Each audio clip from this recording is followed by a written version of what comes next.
살다 보면은 여러 가지 어떤 이유들로 인해서 생기게 되는 여러 가지 결과물들이 있습니다. 상처로 인해 생긴 원망도 있을 것이고, 또 그에 빗대어서 함께 나오는 미움 마음도 있을 것이고, 또 좋은 추억도 우리 마음에 있고, 감사한 마음도 있고, 때로는 기쁠 때도 있고, 즐거울 때도 있고, 안타까울 때도 있고, 눈물 지을 때도 있습니다. 이런 것들이 우리가 하나하나 경험해 나가면서 그러한 여러 결과물들이 우리 마음속에 하나하나 축적되어 나가는 것이죠. 이것은 우리가 잊겠다고 해서, 또는 우리가 버리고 싶었다고 해서 버릴 수 있는 그러한 결과물들은 아닙니다. 특별히 태어나서 이제 한 2년 정도, 그때의 아이들이 갖게 되는 여러 결과물들은 어떤 것보다도 중요합니다.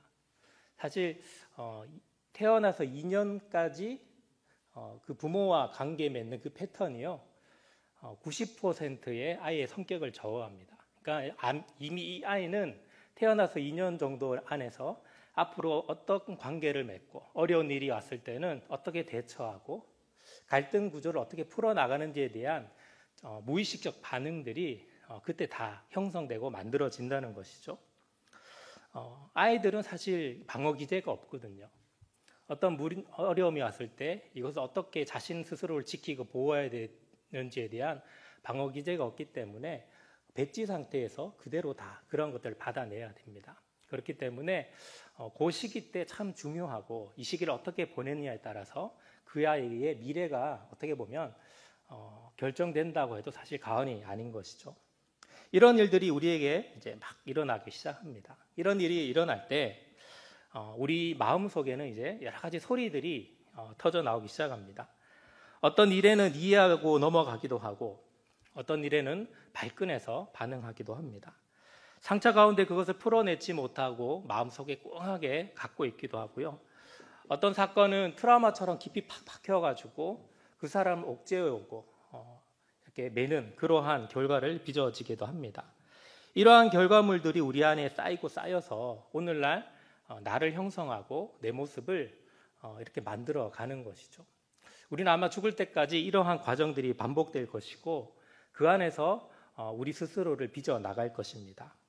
이러한 일들이 우리 주위에 일어날 때 이러한 상황에 대해서 우리가 객관성을 참 가지면 좋겠는데, 그렇다면 우리가 좀 합리적으로 반응하고 또 생각하고 결정을 할 수 있을 것 같은데, 사실 합리적으로 또는 객관적으로 상황을 판단하고 결론을 내린다는 것은 쉽지가 않죠. 모든 사람은 자신만의 주관을 가지고 있고, 그 주관의 바탕을 둔 상황을 판단하고 결정을 하기 때문입니다. 그것까지만 해도 괜찮을 것 같은데, 또 사탄은 이 기회를 놓치지 않죠. 이 기회를 틈타서 우리 안에 좋지 않은 여러 가지 아픔과 상처, 원망과 미움들을 뿌리 내리게 시작합니다. 어떻게 보면 참 이게 우리가 갖고 있는 문제이기도 하고, 우리가 이것을 어떻게 지혜롭게 다루냐에 따라서 우리 스스로가 발전하고 성장하는 귀한 틀이 된다는 것이죠. 그래서 정말 중요한 것은 뭐냐면, 이렇게 연약하고 이런 관계 안에 매여 있는 우리가 하나님 말씀에 깨어 있는다는 것이 정말 중요하다는 것입니다. 그런 상황 가운데 놓였을 때 우리가 어떻게 반응하느냐, 이것이 굉장히 중요한 요소 중에 하나라는 것이죠. 사탄의 뜻에 우리도 모르게 굴복할 것인지, 아니면 깨어 기도하면서 하나님의 소리와 사탄의 소리를 구분해낼 것인지, 이것들은 우리에게 남겨진 숙제이기도 합니다. 오늘 본문을 보면 유다와 예수님이 이제 서로 다른 판단을 하는 것을 볼 수가 있습니다. 1절을 보면 이렇게 시작을 하죠. 6월절 전에 예수께서 자기가 세상을 떠나 아버지께로 돌아가실 때가 이른 줄 아시고, 요한 서신의 저자인 이 사도 요한은요, 중요한 시기 또는 중요한 사건이 생기면 반드시 시간과 장소를 표기를 합니다. 성경을 읽어보면은요, 그런 흔적들이 많이 나오는데, 오늘 본문을 보아도 6월절 전이라고 밝히고 있고, 또 장소는 조금 앞쪽으로 가면 12장 12절에 보면은요, 예루살렘이다라고 이 장소까지 밝히고 있습니다. 그리고 자기가 세상을 떠나 아버지께로 돌아가실 때라면서 의미적으로 어떤 때를 지칭하는 것까지 설명을 해주고 있는 것이죠.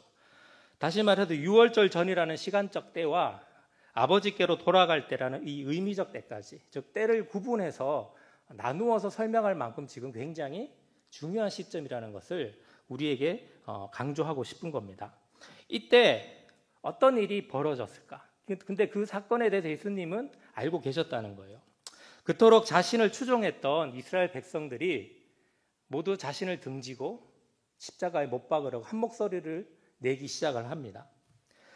3년 동안 예수님과 함께 동고동락했던 제자들은 언제 그랬냐는 듯 예수님을 버리고 자기 살기 바빠서 도망을 가버립니다.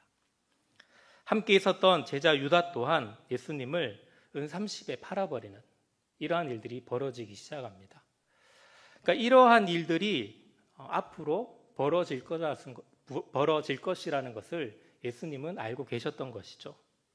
하나님의 뜻을 이룬다는 것은 그렇다 치고 인간적인 관점으로 예수님의 상황을 딱 보면 예수님의 마음이 당시에 어땠을까라는 생각을 한번 해보게 됩니다. 자신을 그렇게 따랐고 자신을 지지했었고 자기의 왼팔과 오른팔이 되어줬던 제자들이 어느 순간 다 등에 칼을 꽂습니다. 이런 아마 경험을 하면 아마 누구나 가슴이 아마 찢어질 것이라고 생각합니다. 사람들에 대한 불신도 생길 것이고 이 세상에 대한 원망도 또 하나님에 대한 원망도 마음속에서 일어날 수밖에 없는 것이 인간의 마음인 것이죠. 3년 동안 도대체 내가 뭘 했나? 그렇게 함께 3년 동안 먹고 자면서 그렇게 훈련을 했는데 모두 다 도망가 버리고 혼자 남는 자신의 모습을 보면서 아마 예수님은 사역의 허무감도 느꼈을 것 같고요. 허탈감도 느꼈을 것 같습니다. 하나님에 대한 원망은 당연히 나왔지 않을까 이런 생각이 듭니다. 아마 수많은 감정의 소용돌이와 여러 가지 정황적 아픔들이 예수님을 쥐고 흔들었을 것이라고는 생각이 듭니다. 근데 그럼에도 불구하고 그 많은 생각과 정황 가운데 예수님은 유다와는 다른 선택을 합니다. 자기 안에 울리는 사단의 생각이 아니라 하나님의 생각을 붙든다는 것이죠. 하나님의 생각은 1절 하반부에 보면 나오는데요. 성경에 보면 이렇게 되어 있어요. 세상에 있는 자기 사람들을 사랑하시되 끝까지 사랑하시니라. 예수님은 하나님의 소리, 즉 세상에 있는 자기 사람들을 사랑하기로 작정을 합니다. 어떻게 그들이 나에게 반응을 하던 간에 나는 끝까지 이들을 사랑하겠다.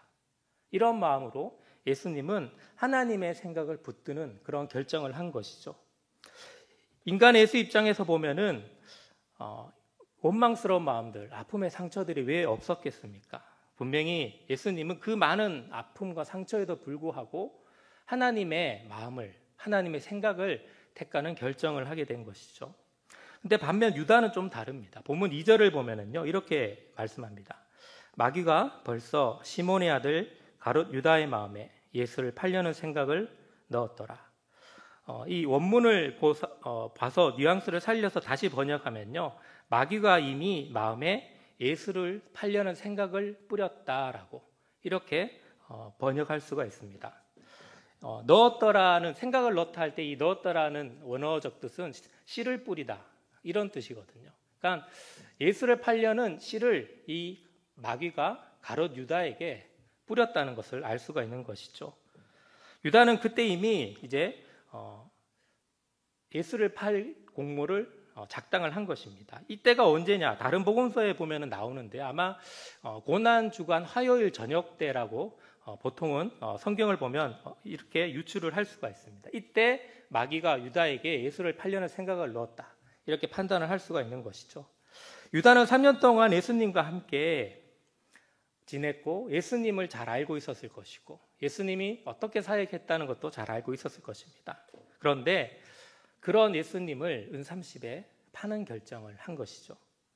물론 나중에 후회해서 목을 매서 스스로 자살하는 그런 선택을 하지만 당시 유다에게는 이러한 생각을 결과를 이제 이런 생각의 결과물을 취하는 그런 선택을 한 것입니다. 다시 말해서 예수님은 하나님의 소리인 사랑을 택했다면 유다는 사단의 소리인 배신을 택했다는 거죠. 여러분 생각하고요 마음은 다릅니다. 생각은 이제 한자어로 봐도 사의 범주에 속하죠. 근데 마음은 마음 심자를 써서 이제 심의 범위에 속합니다. 생각은 나와 대상이 분리됩니다. 우리가 분리해서 생각을 할 수가 있는 것이죠. 근데 마음은요 자신과 대상을 분리시키지 않습니다. 대상과 하나가 되어서 이때 마음이 되었다고 하는 것이죠. 처음 유다가 예수님을 팔 마음을 먹었을까요? 아니요. 예수님을 팔 생각을 사단이 유다에게 던져주죠. 마귀는 처음부터 처음 공격을 생각을 통해서 공격을 하기 시작합니다. 그때 유다가 자신에게 떠오르는 그런 생각들에 대해서 경각심을 가지고 그 출처를 제대로 파악해서 대처를 했었으면 참 좋았을 것인데 그렇게 하지 못했던 것이죠. 그 생각을 어떻게 합니까? 자기의 마음으로 받아들이는 그러한 결과를 선택을 합니다. 그래서 유다는 그 뒤로 더 이상 돌아올 수 없는 강을 건너버리는 그런 인생을 가지게 된 것이죠. 약간 빗나간 얘기지만요. 여러분 마음을 같이 해주라는 뜻을 동감을 해줘라라고 이렇게 생각하는 사람이 좀 있는 것 같아요. 동감과 공감은 다르거든요. 동감이라는 것은 다른 사람과 내 생각을 같을 때 동감이 가능합니다. 근데 생각이 다른데 동감이 될까요? 그럴 수가 없겠죠. 생각이 다르면 동감할 수가 없습니다. 대신에 가능한 마음이 있는데 그게 바로 공감이라는 겁니다. 비록 나와 생각은 다르지만 공감을 할 수가 있는 거죠. 음악에 비유하면 이렇게 비유할 수 있을 것 같아요. 동감이라는 것은 상대방이 합창을 부를 때요. 상대방이 내는 음과 동일한 음을 내는 것을 말합니다. 그러니까 동음을 내는 것이죠. 그런데 우리가 동음을 낸다는 것은 사실 쉽지가 않죠. 사람마다 자란 환경이 다르고 생각하는 방향이 다르고 지식이 다르기 때문에 동감을 가지고 뭔가를 해낸다는 것은 사실 쉽지가 않습니다. 그런데 공감은 가능합니다. 공감은요, 화음을 내는 거예요. 동음을 내는 것이 아니라 화음을 냅니다.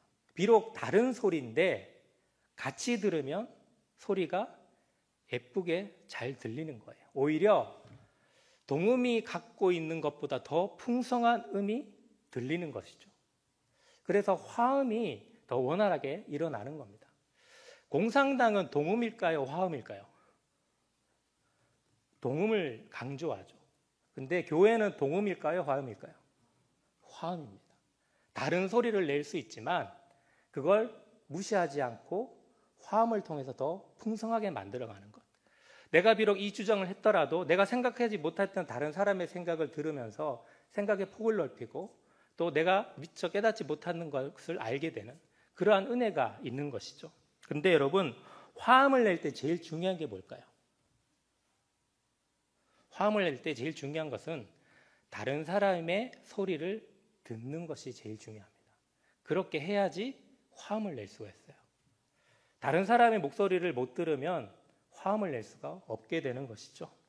다시 말해서 우리가 화음을 낸다, 누군가 마음을 같이 해준다 할 때는요, 제일 중요한 것은 상대방의 마음을 들을 수 있는 귀가 필요하다는 것이죠. 우리가 누군가와 마음을 같이 한다고 할 때 반드시 동감을 할 필요는 없습니다. 사실 그러기도 쉽지 않죠. 생각이 달라 같은 음을 내기는 힘들어도요, 우리가 선택할 수 있는 대안은 화음을 내는 겁니다. 화음을 아름답게 넣으려면 어떻게 합니까? 상대방의 소리에 귀를 기울이면 됩니다. 유다는 예수님과 동감을 못했습니다. 그런데 화음은 낼 수 있었는데, 공감은 할 수 있었는데 그 기회를 놓쳐버린 것이죠. 자기와 생각이 다르다는 이유로 예수님을 과감하게 내쳐버린 겁니다. 그러므로 생각이 다르다고 상대방을 무시하거나 원망하면 안 된다는 거죠. 대신 그 생각을 존중해야 됩니다. 그리고 공감을 할 수 있도록 상대방의 소리에 먼저 귀를 기울일 필요가 있다는 것이죠. 여러분, 생각의 자유다는 말이 있죠. 한 사람이 어떤 생각을 해도 그 생각을 누군가 판단하거나 정지할 권한은 없습니다. 더 나아가서 말이라는 것도 이 생각이 점점 발전해서 이제 말로 나와지게 되면은 이제 그때부터는 문제가 달라집니다. 말은 한 번 뱉으면 주워 담을 수가 없죠. 이게 행동으로 옮겨지면 그거보다 더 큰 파장 효과가 있게 됩니다. 근데 여러분, 이 생각이란 것은 사실 우리가 조심할 필요가 있어요. 근데 세계 어느 나라 법도요, 생각을 가지고 법 적용을 하는 나라는 없습니다. 생각 속에 내가 100명을 죽이든 누군가를 하루 종일 욕하든 간에 원망을 하고 쓴소리를 해도요, 내 생각 속에 이루어진 일 가지고 그걸 가지고 죄인 취급하는 나라는 없습니다. 그것은 기본 권리고 헌법에서 보장하는 것이죠. 생각은 자유라는 거예요. 그런데 성경은 이 생각에 대해서 굉장한 주의를 요구합니다. 세상은 생각에 대해서 자유를 얘기하지만요, 하나님은 우리의 생각에 대해서 주의할 것을 요구하는 것이죠. 왜냐하면 사단이 우리를 공격하는 첫 번째 루트가 어디냐면 생각이기 때문입니다. 마태복음 16장 16절에 보면 베드로가 예수님을 향해서 이런 신앙 고백을 합니다. 시몬 베드로가 대답하여 이르되 주는 그리스도시요 살아계신 하나님의 아들이시니이다. 이러한 베드로의 신앙 고백에 예수님은 17절에 보면 다음과 같이 하답을 하죠. 예수께서 대답하여 이르시되 바요나 시몬아 내게 복이 있도다. 이를 내게 알게 하시니는 혈육이 아니요 하늘에 계신 내 아버지시니라. 그러니까 베드로의 신앙 고백과 예수님의 칭찬이 오가는데 이 틈을 타고 또 사단이 침투하기 시작합니다.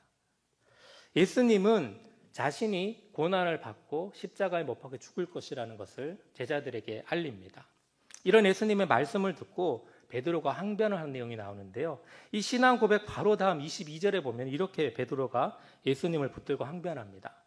베드로가 예수를 붙들고 항변하여 이르되 주여 그리 마옵소서 이 일이 결코 주께 미치지 아니하리이다.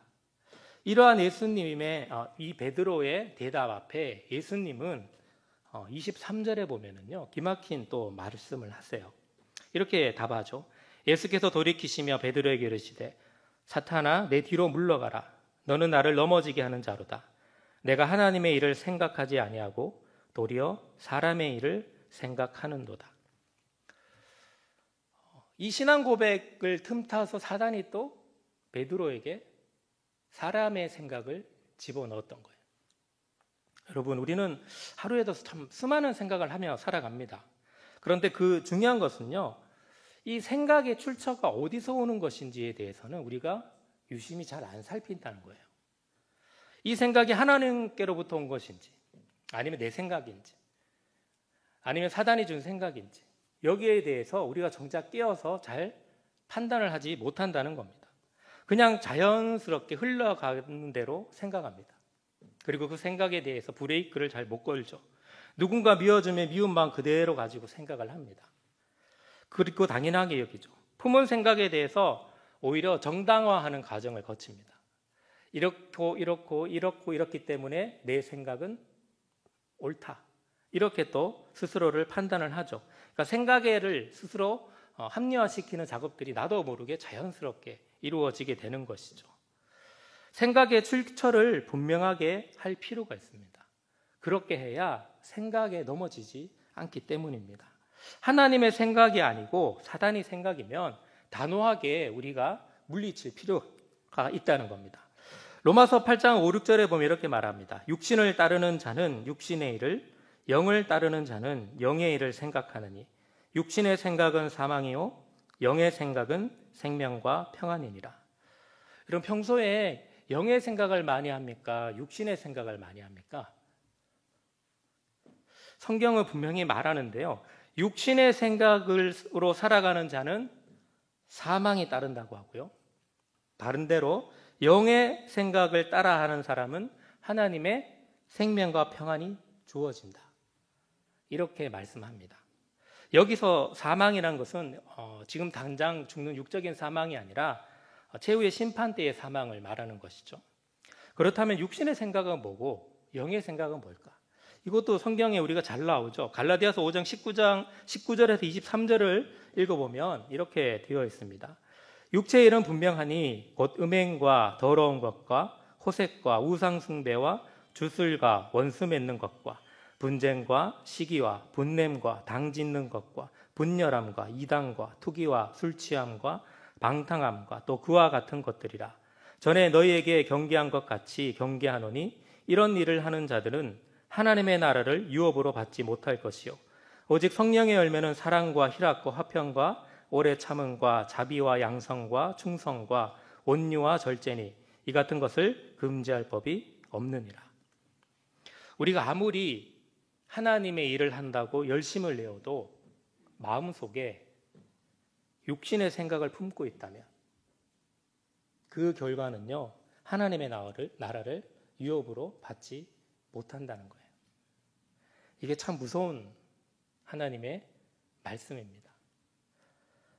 그러므로 우리가 하나님의 생각을 품을 필요가 있습니다. 내가 하는 행동의 정당성을 결과를 가지고 판단할 것이 아니라 밖으로 보이는 그 모습만 가지고 판단할 것이 아니라 어떤 생각과 마음을 가지고 하느냐가 더 중요하다는 것이죠. 하나님의 생각을 품고 살라고 성경은 말합니다. 그렇게 해야 하나님의 나라를 유업으로 받을 수 있다는 겁니다. 세상에서 말하는 것처럼 생각은 자유가 아닙니다. 하나님은 우리의 행동 이전에 생각과 마음을 보십니다. 우리의 행동이 남보기에 참 옳게 보이고 멋있어 보여도요, 그 마음이 틀렸다면 하나님 앞에서는 그 행동은 인정을 못 받는 것이죠. 사단이 우리를 망가뜨리려 할 때 제일 먼저 침공하는 장소가 생각이라고 했습니다. 우리가 누군가와 싸워서 마음이 상했을 때 또는 어려운 상황이 있을 때 너무 힘들어서 어떻게 할지도 못할 때 유혹 가운데 있을 때 이때 사단은 우리 생각을 먼저 공격합니다. 오만 씨를 다 뿌리는 것이죠. 그때 우리가 이 생각에 대해서 경각심을 가지고 우리 마음을 잘 지켜야 하는 것이 우리의 본분인 것입니다. 여러분, 권투할 때 처음부터 카운터 펀치 날리겠다고 어깨에 힘주고 싸웁니까? 아마 그렇게 하면은 아마추어 소리를 아마 못 면할 것 같습니다. 프로들은 그렇게 하지 않죠. 힘을 잔뜩 빼고 잽을 날립니다. 그리고 그 잽이 먹힐 때 상대방을 계속해서 잽을 날렸는데 상대방의 견제가 풀어지고 약해질 때 그때 뭘 하죠? 카운터 펀치를 날립니다. 사단은 처음부터 우리에게 카운터 펀치 날리지 않습니다. 잽부터 날립니다. 이 잽이 뭐냐? 생각이란 거예요. 생각을 이것저것 던져줍니다. 근데 그 생각을 물리쳤으면 사단은 더 이상의 공격을 못했을 것인데 그 나쁜 생각을 던져줬을 때, 잽을 날렸을 때 그 잽이 먹히기 시작하면요, 우리도 모르게 여러 대 맞다 보면 정신이 희미해지면서 사단이 마지막에 한 방 날리는 카운터 펀치에 KO되는 그러한 결과를 가지게 되는 것이죠. 우리 한국말에 이런 표현이 있죠. 어렵고 힘든 상황이 막 쳐서 있을 때 이런 표현을 자주 씁니다. 하루에도 5만 가지 생각을 다 한다고. 생각을 어떻게 하루에 5만 가지나 할까요? 근데 여러분, 이게 과학적으로 증명이 됩니다. 로빈 샤르마라는 작가가요, 나를 찾아가는 여행이라는 책에 보면은 보통 사람이 하루에 생각을 몇 가지를 할까? 그것을 이제 그 사회과학에서 통계를 내기 시작하는데요. 5만에서 7만 가지 생각을 한답니다. 보통 사람이 하루에 하는 생각이 양입니다.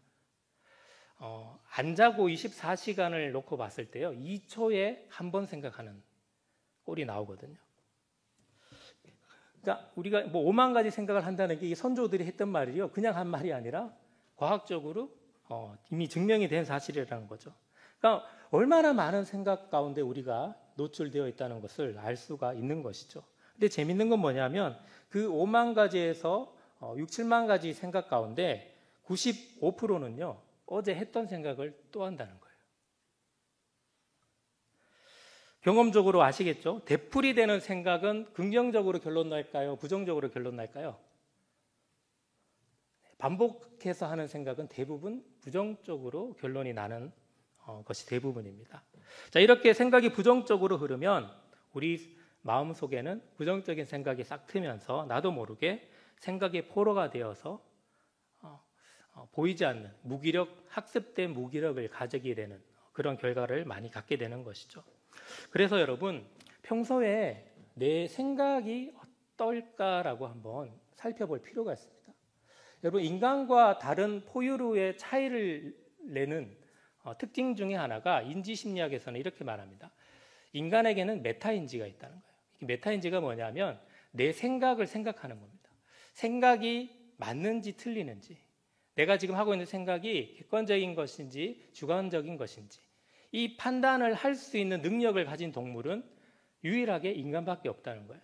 세상의 모든 동물들은 메타인지가 없습니다. 그냥 떠오르는 대로 결정하고 행동하는 것이 다죠. 그래서 반성을 못하는 겁니다.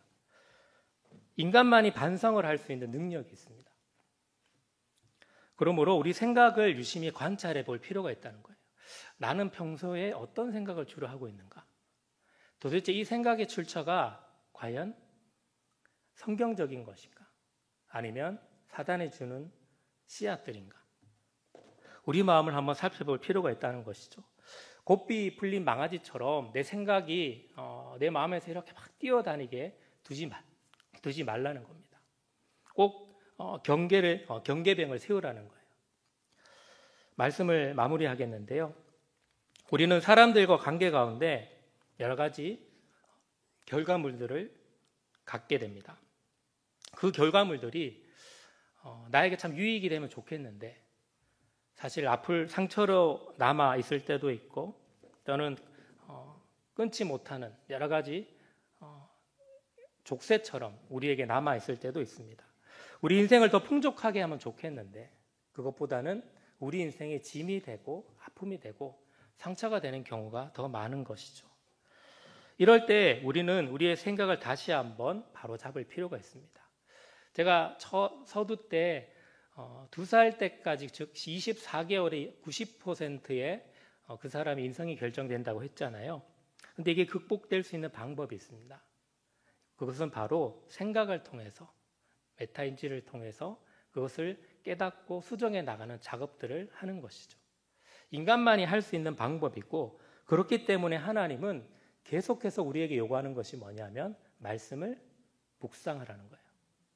여러분, 묵상의 뜻은요, 헬라 철학에서는 사고하고 생각한다는 뜻으로 우리가 받아들일 수 있는데 구약적 개념입니다. 묵상이라는 것은 하나님의 말씀을 계속해서 되뇌인다는 뜻입니다.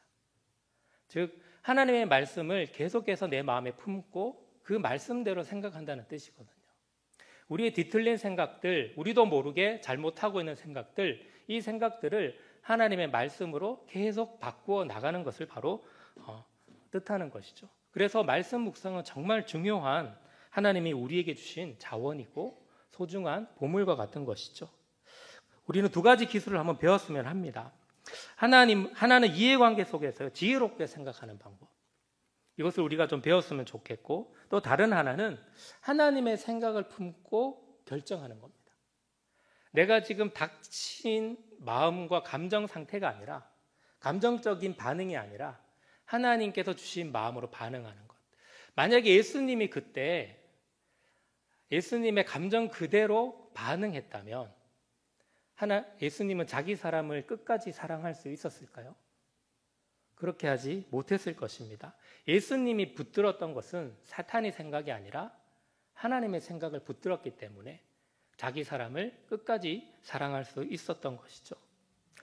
여러분, 근본주의라고 아실 것입니다. 근본주의는요, 겉으로 보면 참 엄격하고 올바르게 보입니다. 근데 근본주의는 꼭 피치 못할 하나의 속성을 갖게 되는데요. 그게 뭐냐면 폭력성을 가진다는 거예요. 왜 그럴까요? 내 생각만 맞고 다른 사람 생각은 틀렸기 때문입니다. 다시 말해서 내 생각이 다른 사람에게 강요되는 것이고, 다른 사람에게 내 생각을 강요하기 시작하면서부터 폭력성이 흘러갈 수밖에 없다는 것이죠. 혹시나 신앙이 우리 안에 그런 모습으로 각인되어 있거나 혹시나 머물러 있지는 않습니까? 다른 사람 생각도 듣지 않고 무시하고 내 생각이 옳고 이대로 돼야 된다, 이렇게 생각하고 있다면 나도 모르게 스스로를 근본주의자로 몰고 가는 그러한 결과가 빚어지게 되는 것이죠.